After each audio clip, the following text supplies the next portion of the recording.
Hello everyone, मैं नीव institute के इस ऑफिशियल प्लेटफॉर्म पर आप सबका स्वागत करती हूँ। आज हम केमिस्ट्री के कुछ इम्पॉर्टेंट एमसीक्यूज़ जो हैं वो डिस्कस करेंगे। अपनी क्लास में चलने से पहले मैं आपको नीव इंस्टीट्यूट के बारे में बता दूं। जैसा कि आप सभी अपनी स्क्रीन पर देख रहे हैं, मिशन HPSSC। मिशन HPSSC का मतलब है कि Neev institute Himachal Pradesh staff selection board के अंदर आने वाले डिफरेंट कम्पिटिटिव एग्जाम की ऑनलाइन और ऑफलाइन कोचिंग प्रोवाइड करता है, जैसे HP TET, HP patwari, HP police, bank clerical and other clerical exam.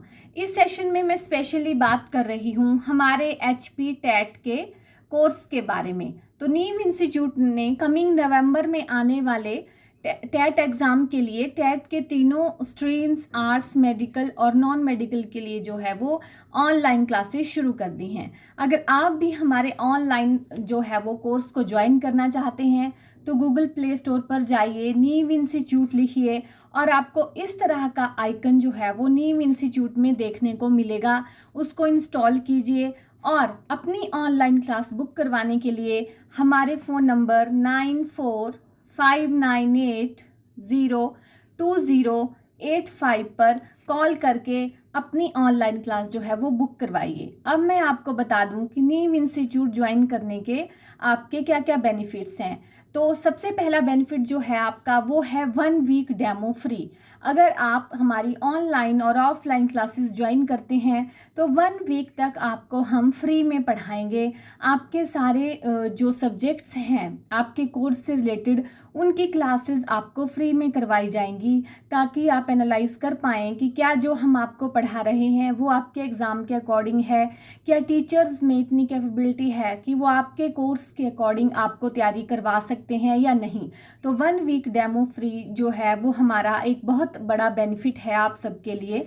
इसके अलावा हमारी daily classes, weekly test and quizzes and doubt removal session भी रहता है। इसके अलावा एक और जो बहुत इंपॉर्टेंट चीज़ है वो है 20% डिस्काउंट फॉर BPL स्टूडेंट्स। हमारी जो टेट के लिए फ़ीस रहेगी वो है 1999 रुपीज़ तीनों स्ट्रीम्स के लिए, और इसमें भी जो है हम 20% डिस्काउंट जो है वो BPL स्टूडेंट्स को दे रहे हैं। ठीक है। और HP टेट में मैं आपको केमिस्ट्री और बायोलॉजी का सेक्शन करवाऊंगी, HP टेट मेडिकल के लिए। ठीक है। और केमिस्ट्री नॉन मेडिकल और मेडिकल दोनों के लिए होती है, तो दोनों की क्लासेस केमिस्ट्री में मैं ही हैंडल करूंगी। तो चलिए अपने चलते हैं हम केमिस्ट्री के MCQs की तरफ। क्वेश्चन नंबर 1 जो आपको दिख रहा है आपकी स्क्रीन पे, the maximum mass of an electron is concentrated in which of these. ठीक है। तो मैक्सिमम मास जो होता है किसी एटम का वो कहाँ कंसंट्रेट होता है, तो वो होता है हमारा न्यूक्लियस में। ठीक है। तो option A is correct, nucleus में। देखिए जब रदरफोर्ड जी ने एक्सपेरिमेंट किया था तो उन्होंने यही बताया था कि मैक्सिमम मास जो होता है वो जो है किसी एटम का न्यूक्लियस में जो है वो प्रेजेंट होता है। And Rutherford is the father of nuclear physics also. ठीक है। तो उन्होंने ही न्यूक्लियस की जो है वो एटम के अंदर उसकी न्यूक्लियस की जो है वो डिस्कवरी की थी। उनको फादर ऑफ न्यूक्लियर फिजिक्स भी कहते हैं। और उन्होंने कहा था कि maximum mass of an atom is concentrated in the nucleus. Second question है, an atom differ from an ion with respect to which of the following. कि कोई एटम किसी आयन से कैसे डिफरेंट होता है। ठीक है। तो आयन क्या होते हैं, ठीक है, आयंस क्या होते हैं जिन पे क्या हो, पॉजिटिव चार्ज हो या नेगेटिव चार्ज हो। ठीक है। जब कोई एटम जो है वो इलेक्ट्रॉन लूज करता है, किसी को इलेक्ट्रॉन देता है तो उस पर पॉजिटिव चार्ज आता है, और जब वो इलेक्ट्रॉन्स गेन करता है तो उस पर नेगेटिव चार्ज आता है। अब एक एटम जो है वो differ from an ion with respect to which of the following. तो एटम जो है वो एक आयन से किस में डिफरेंट होता है। तो देखिए एटम जो है, एटम से ही क्या बनते हैं, आयंस बनते हैं। कैसे बनते हैं? अगर वो देता है इलेक्ट्रॉन तो उस पर पॉजिटिव चार्ज आता है, अगर इलेक्ट्रॉन्स लेता है तो नेगेटिव चार्ज आता है। ठीक है, तो जो एटम से आयन बनते हैं वो बनते हैं इलेक्ट्रॉन्स लेने और देने से। समझ रहे हैं आप इस चीज़ को? तो एक एटम एक आयन से सिर्फ उसके नंबर ऑफ इलेक्ट्रॉन्स में ही डिफरेंट होगा और किसी चीज़ में वो डिफरेंट नहीं होगा। तो an atom different from an ion with respect to numbers of electrons. किस में होगा? नंबर ऑफ इलेक्ट्रॉन्स में होगा, क्योंकि जो एटम है उन्हीं से आयन बनते हैं। कैसे बनते हैं? जब एटम जो है वो इलेक्ट्रॉन्स देते हैं तो उन पे पॉजिटिव चार्ज आता है और जब लेते हैं तो नेगेटिव चार्ज आता है।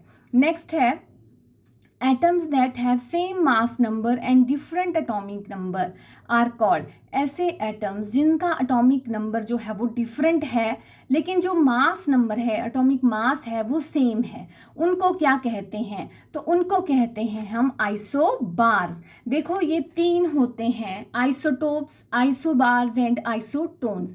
आइसोटोप्स क्या होते हैं? जिनमें सेम एटॉमिक नंबर होता है और डिफरेंट एटॉमिक मास होता है। और आइसोबार्स क्या होते हैं? जिसमें डिफरेंट एटॉमिक नंबर होता है और सेम एटॉमिक मास होता है, जैसे आपको क्वेश्चन नंबर 3 में दिख रहा है। और आइसोटोन्स होते हैं जिनमें क्या होता है? डिफरेंट एटॉमिक नंबर और डिफरेंट एटॉमिक मास होता है। ठीक है, तो यहाँ पे जो क्वेश्चन है उसके according different atomic number and same mass number होता है आइसोबार्स में। नेक्स्ट आप क्वेश्चन नंबर 4 है, which is the formula for mass number of an atom. ठीक है, मास नंबर के लिए क्या फॉर्मूला है? तो मास नंबर होता है number of protons plus number of neutrons. क्या होता है? Number of protons plus number of neutrons, ये होता है मास नंबर। या आपने याद रखना है, number of protons plus number of neutrons. और किसी भी एटम में नंबर ऑफ प्रोटॉन जो है वो हमेशा नंबर ऑफ इलेक्ट्रॉन्स के बराबर होती हैं, क्योंकि जो एटम होता है वो इलेक्ट्रिकली न्यूट्रल होता है। नेक्स्ट है question 5, 3p orbital has radial nodes. 3p orbitals में कितनी रेडियल नोड्स हैं? तो रेडियल नोड्स फाइंड आउट करने के लिए आपके पास फार्मूला है n-l-1। तो 3p के लिए n की वैल्यू है क्या? 3 n की वैल्यू है 3 और l की वैल्यू p ऑर्बिटल के लिए है 1 और फॉर्मूले में हम लगाएंगे तो इस तरह से आएगा 3 - 1 - 1, तो 3 - 2 = 1। ठीक है, तो 3p ऑर्बिटल में रेडियल नोड्स हैं आपकी 1, तो 1 वाला ऑप्शन सी जो है वो करेक्ट है। नेक्स्ट है the credit to discover neutron goes to. ठीक है, न्यूट्रॉन की डिस्कवरी का क्रेडिट किसको जाता है? ठीक है, तो जो देखो जो रदरफोर्ड था उसने उनके फादर कहा गया न्यूक्लियर फिजिक्स का। थॉमसन ने जो है वो प्लम पुडिंग मॉडल दिया। ठीक है, जो चैडविक थे, ठीक है, और गोल्डस्टाइन। अब इन दोनों में से कोई एक होगा। ठीक है, तो आइए हम डिस्कस करते हैं अपने इस क्वेश्चन को कि किस पे। तो the credit to discover neutron गया था चैडविक जी को। चैडविक कैडविक जो भी आप पढ़ें, इनको दिया गया था कैडविक को। रदरफोर्ड को मैं बता दूं जिनको फादर ऑफ न्यूक्लियर फिजिक्स कहा था, उन्होंने न्यूक्लियस डिस्कवर किया था एटम के अंदर। थॉमसन जे थॉमसन ने जो है वो प्लम पुडिंग मॉडल दिया था और डिस्कवरी ऑफ इलेक्ट्रॉन की थी। गोल्डस्टाइन ने डिस्कवरी ऑफ प्रोटॉन की थी और चैडविक ने जो है वो डिस्कवरी ऑफ न्यूट्रॉन की थी। तो आपका सही ऑप्शन है चैडविक। नेक्स्ट क्वेश्चन है the maximum number of electrons that can be accommodated in 5th energy shell. ठीक है, कि 5th एनर्जी शेल में टोटल नंबर ऑफ इलेक्ट्रॉन्स कितने होंगे? तो किसी एनर्जी शेल में total number of electrons find out करने के लिए फॉर्मूला है 2n²। क्या फॉर्मूला है? 2n²। अब ये फॉर्मूला लगाते हैं हम इस क्वेश्चन में, तो 2 इंटू किस एनर्जी, n होता है प्रिंसिपल एनर्जी शेल। तो यहाँ पे किस एनर्जी शेल में पूछा गया है आपसे टोटल नंबर ऑफ इलेक्ट्रॉन्स? तो पूछे गए हैं आपसे 5th एनर्जी शेल में। तो 2 × 5, 5th एनर्जी शेल 5 का स्क्वायर, तो 2 × 25 = 50। तो इलेक्ट्रॉन्स जो होंगे 5th एनर्जी शेल में वो होंगे 50 और ये फाइंड आउट कर सकते हैं आप फॉर्मूला 2n² से। ठीक है, तो maximum number of electrons that can be accommodated in 5th energy shell = 50 और फॉर्मूला है 2n²। इस फॉर्मूले से आप n की वैल्यू पुट करके किसी किसी भी जो है वो एनर्जी शेल, चाहे वो फर्स्ट है, सेकंड है, थर्ड है, फोर्थ है, फिफ्थ है, सिक्स्थ है, किसी के लिए भी जो है वो number of electrons find out कर सकते हैं। नेक्स्ट है total number of orbitals in a shell having principal quantum number n is. ठीक है, तो इसके लिए भी जो है वो फॉर्मूला है। Total number of electrons find out करने के लिए किसी शेल में कितने इलेक्ट्रॉन्स हैं, तो उसके लिए फॉर्मूला है 2n²। ठीक है, याद कर लीजिए इस फॉर्मूले को। और टोटल नंबर ऑफ ऑर्बिटल्स कितने हैं किसी शेल में, उसके लिए फॉर्मूला है n²। क्या फॉर्मूला है? n²। तो total number of orbitals in a shell having principal quantum number n is. ठीक है, तो टोटल नंबर ऑर्बिटल्स कितने होंगे उसमें? n²। समझ रहे हैं आप इस चीज को? तो जो टोटल नंबर ऑफ ऑर्बिटल्स आपसे पूछें तो उसके लिए फॉर्मूला है n², और टोटल नंबर ऑफ इलेक्ट्रॉन्स पूछें तो उसके लिए फॉर्मूला है 2n²। तो क्वेश्चन 8 के अकॉर्डिंग जो राइट आंसर है वो है n², क्योंकि total number of orbitals in a shell having principal quantum number n is n²। यहाँ आप n की वैल्यू पुट करके जो है वो टोटल नंबर ऑफ ऑर्बिटल्स किसी भी शेल के लिए जो है वो निकाल सकते हैं। नेक्स्ट है आपका क्वेश्चन नंबर 9, 10 है the line spectrum of hydrogen obtained in the visible region of light correspond to. ठीक है, जो लाइन स्पेक्ट्रम ऑफ हाइड्रोजन है, ठीक है, वो विजिबल रीजन में कौन सी सीरीज को बताता है? तो the line spectrum of hydrogen obtained in the visible region of light correspond to, तो इसका आंसर है बाल्मर सीरीज। ठीक है, क्या आंसर है इसका? इसका आंसर है बाल्मर सीरीज। ठीक है, तो जो लाइन स्पेक्ट्रम ऑफ हाइड्रोजन बनता है उसमें जो है ये 5 सीरीज बनती हैं, लाइमन, बाल्मर, पास्चन, ब्रैकेट जो आपकी यहाँ पे दी हुई हैं, और 5वीं होती है पफंड। तो लाइमन सीरीज जो है वो आती है आपकी यूवी रीजन में। ठीक है, बाल्मर सीरीज आती है आपके विजिबल रीजन में, और यहाँ विजिबल रीजन पूछा हुआ है कि कौन सी लाइन स्पेक्ट्रम आता है या कौन सी सीरीज आती है, एक ही बात है, आपसे पूछ सकते हैं। और पास्चन, ब्रैकेट और पफंड 3 आती हैं आपकी IR रीजन में। तो line spectrum of hydrogen obtained in the visible region of light correspond to Balmer series. Next है बोहर मॉडल कैन एक्सप्लेन, कि जो बोहर मॉडल था उसने क्या एक्सप्लेन किया? तो इसके लिए जो राइट ऑप्शन है आपका the spectrum of an atom और आयन कंटेनिंग 1 इलेक्ट्रॉन ओनली। ठीक है, तो the spectrum of hydrogen atom. ठीक है, तो हाइड्रोजन एटम भी उसने किया था, और उन स्पीसीज में जिनमें 1 इलेक्ट्रॉन होता है, क्योंकि हाइड्रोजन में कितना इलेक्ट्रॉन होता है? 1 इलेक्ट्रॉन होता है। ठीक है, और इसके अलावा उन्होंने उन स्पीसीज का भी जो है वो एक्सप्लेन किया था स्पेक्ट्रम जिनमें 1 इलेक्ट्रॉन हो, जैसा हीलियम पॉजिटिव, तो इसमें कितना इलेक्ट्रॉन हुआ? 1। लिथियम 2 पॉजिटिव, तो इसमें कितना इलेक्ट्रॉन हुआ? 1 इलेक्ट्रॉन हुआ। तो Bohr model of an atom में एटम ने क्या एक्सप्लेन किया था?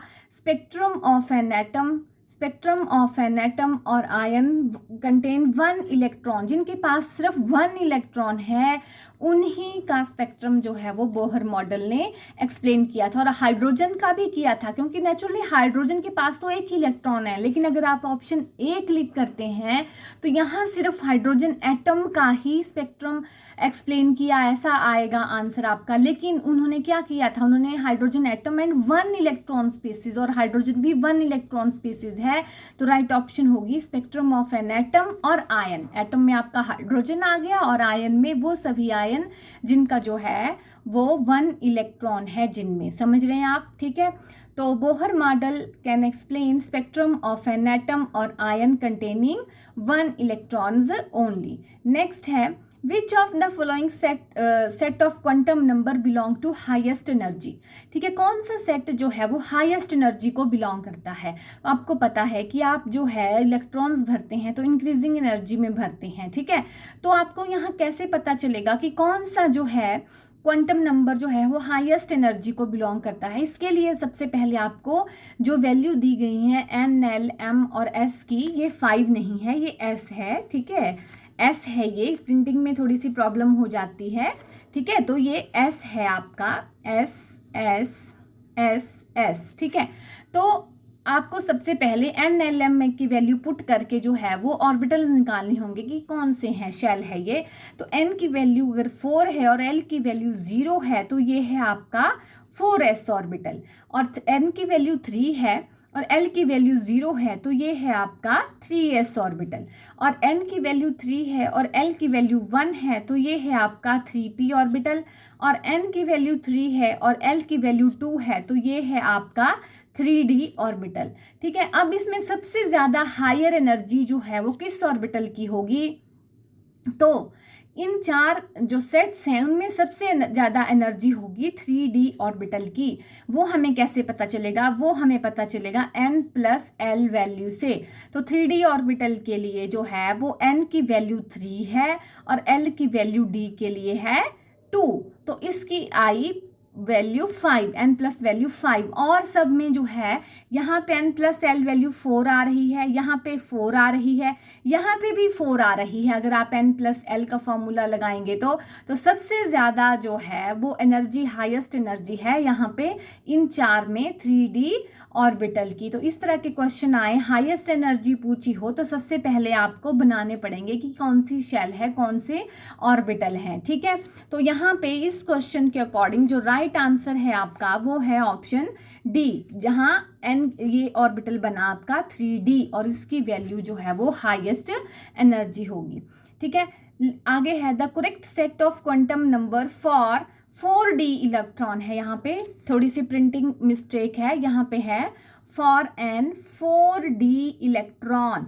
तो 4d इलेक्ट्रॉन के लिए आपने 4 क्वांटम नंबर्स लिखने हैं। ठीक है, तो 4d के लिए n की वैल्यू क्या होगी? 4, और d ऑर्बिटल के लिए n की वैल्यू क्या होगी? सॉरी, d ऑर्बिटल के लिए l की वैल्यू होगी आपकी 2, क्योंकि s ऑर्बिटल के लिए होती है 0, और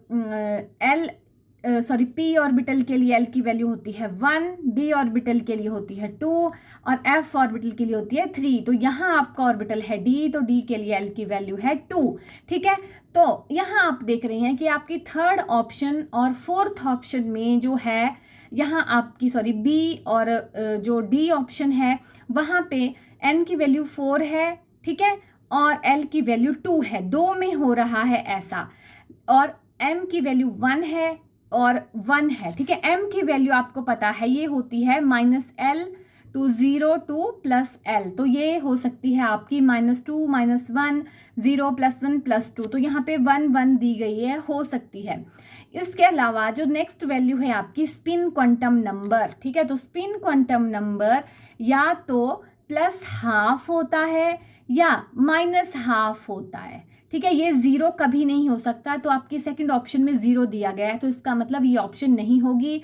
तो इस क्वेश्चन के अकॉर्डिंग जो राइट ऑप्शन है आपकी वो होगी option 4। This is the right option, 4 2 1 -2, क्योंकि 0 कभी भी नहीं हो सकती s की वैल्यू। ठीक है, तो the correct set of quantum number for 4d electron, ठीक है, इज 4, 2, n की वैल्यू 4, l की वैल्यू 2, m की वैल्यू 1 एंड s की वैल्यू -2। Option 4 is correct. ठीक है, नेक्स्ट है आपका the melting point of ice. ठीक है, तो मेल्टिंग पॉइंट ऑफ आइस होता है आपका 273.16 केल्विन, ये 0 डिग्री सेल्सियस होता है आपका, और यही जो है वो फ्रीजिंग पॉइंट भी होता है।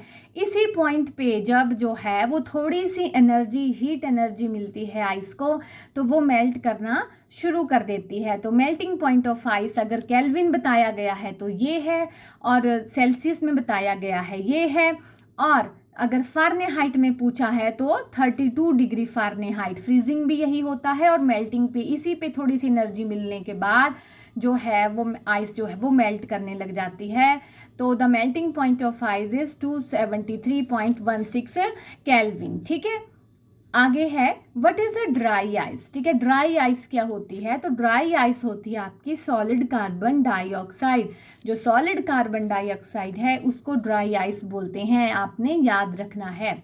नेक्स्ट क्वेश्चन है विच condition out of the following with increase will increase, with नहीं होगा, यहाँ पे होगा will increase the evaporation of water. ठीक है, कंडीशन कौन सी है जो इवेपोरेशन ऑफ वाटर करती है? ठीक है, आपको पता है इवेपोरेशन क्या होती है वाटर की, जब वाटर जो है वो वेपर स्टेट में बदलता है। तो सबसे पहला है increase in temperature of water. इसका सही ऑप्शन है यही है, increase in temperature of water. ये क्यों है? क्योंकि जब हम पानी को हीट करते हैं, उसका टेम्परेचर इंक्रीज करते हैं, तो उसके जो मॉलिक्यूल्स होते हैं उनको जो है वो एक प्रॉपर अमाउंट ऑफ हीट मिलता है और वो वेपर स्टेट में बदलना स्टार्ट हो जाते हैं। तो इसकी ऑप्शन जो है वो यही सही है। ठीक है, अगर हम डिक्रीज करेंगे टेम्परेचर तब इवेपोरेशन नहीं होगी, क्योंकि इवेपोरेशन के लिए क्या चाहिए? हीट चाहिए।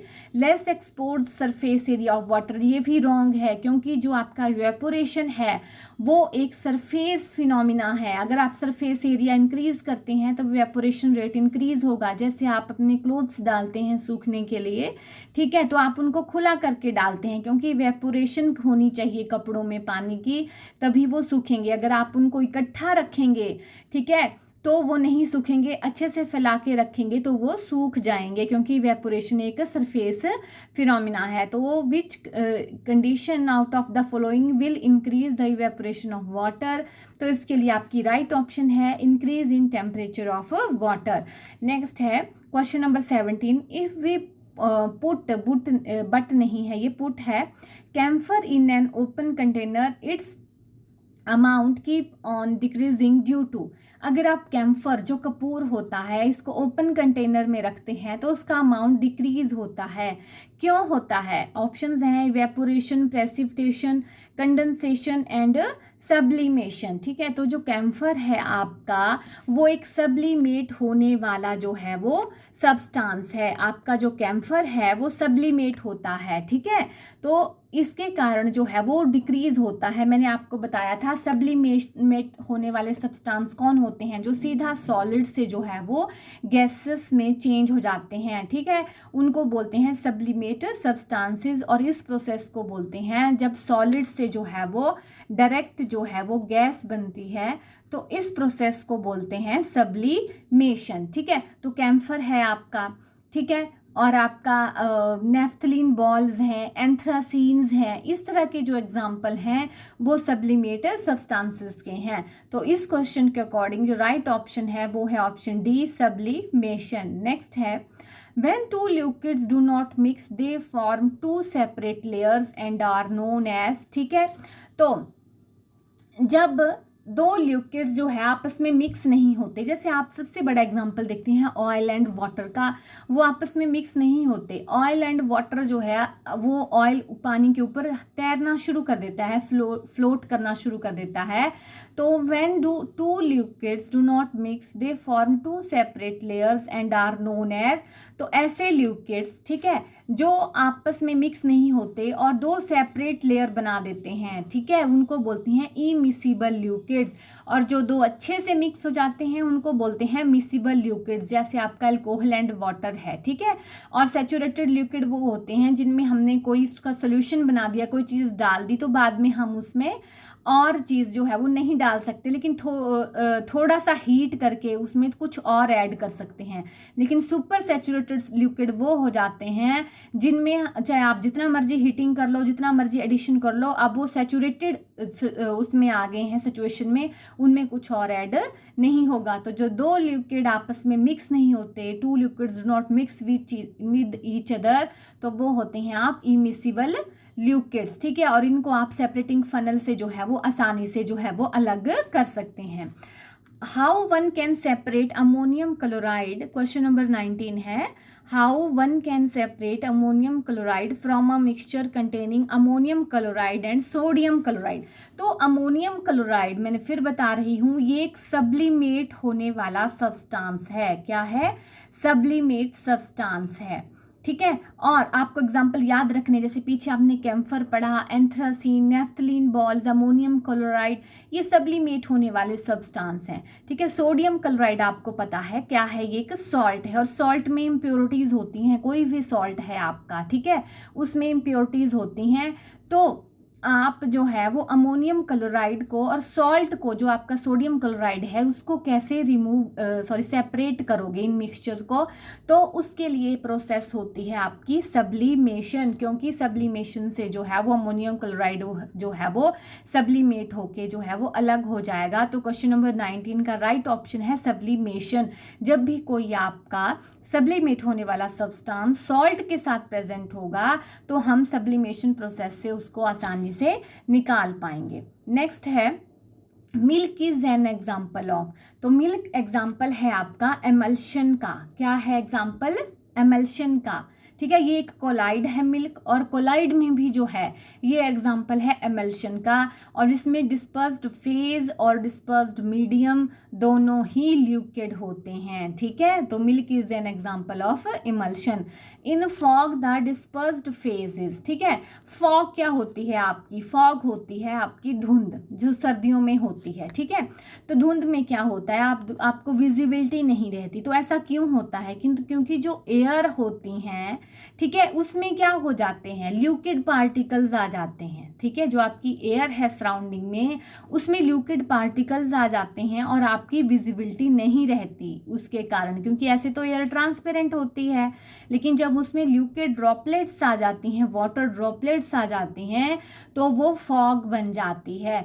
तो फॉग में जो डिस्पर्स्ड फेज होगी वो होगी आपकी लिक्विड, क्योंकि डिस्पर्स्ड फेज जो है वो स्मॉल अमाउंट में रहती है। ठीक है, एज अ सॉल्यूट, और डिस्पर्स्ड मीडियम जो है वो आपका लार्ज अमाउंट में होता है एज अ सॉल्वेंट। तो फॉग में डिस्पर्स्ड फेज होती है आपकी लिक्विड। इस क्वेश्चन के according the right option is liquid. तो आज के लिए इतना ही। नेक्स्ट सेशन में हम दोबारा से जो है वो अच्छे से MCQs लेके आएंगे आपके लिए केमिस्ट्री के लिए। तब तक के लिए thank you, have a nice day.